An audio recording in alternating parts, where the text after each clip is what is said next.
Start on the front foot, and you talk about things before the game, pressurising, winning the ball back in the final third and getting bodies forward, and that's what they did. And they don't get it with the first shot there, but Blair Adams there coming in at the far, push forward and playing his role really to a T. Get forward there, he's running in, not picked up, and gets his rewards for energy, enthusiasm and the presence of mind to be in and around the box. And they were at it all night, weren't they, Brentford? Chasing everything down, pressurising. Yeah, well, you have to be.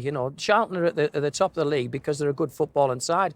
But if you put them under pressure and don't give them time and space, deny them that, then it can bear fruit, and it did that, with the second goal as well. The second goal comes up with a penalty, doesn't it? I suppose this is not a great performance from Charlton, is it, defensively? Certainly, but I suppose Chris Powell can say, well, better in the Johnson Spain Trophy than in the league. Yeah, absolutely. You look at a crumb of comfort there, but Chris, being a professional, will be disappointed with, because the team he put out there should have put on a better performance. But that was all about Diagouraga, fantastic work ethic, pressurising Alonso on the ball, and O'Connor steps forward and reaps the rewards from his midfield partner, really being at it and making people. What Brentford did, they made Charlton face their own goal on enormous amount of times tonight. Charlton did come out better in the second half, didn't they? Obviously, Chris Powell getting in amongst them at half-time. Yeah. But the third goal put paid to any comeback they might have been thinking of. It was an interesting one where the referee spots a play on.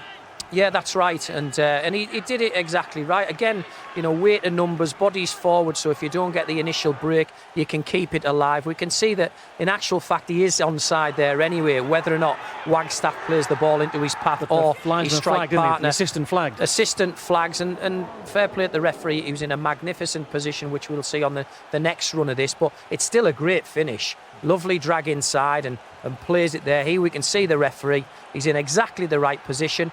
And it does it in the right order, goes across to the linesman, says, why did you disallow it? Why is your flag up? And he said offside. He wasn't offside, and invariably it was a Charlton player who passed the ball to him anyway, so it didn't matter. And justified the energy and the enthusiasm. And when teams sit in against you, it's difficult to exploit spaces. Trick now. Chris, how do you feel about what you've seen tonight?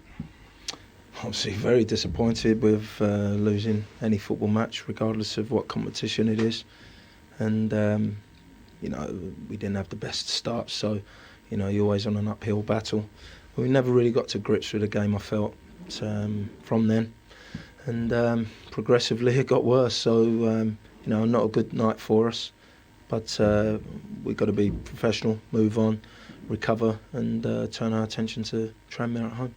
Did you feel that Brentford started the game the more hungry side?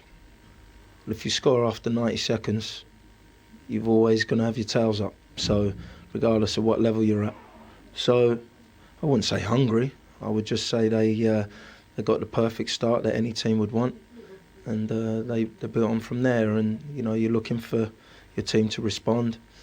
And it was really patchy for us this evening. It wasn't the side that has got us where we have, but still, we've got to be professional about it and look to play in the way and the style that we have been, and simply we didn't.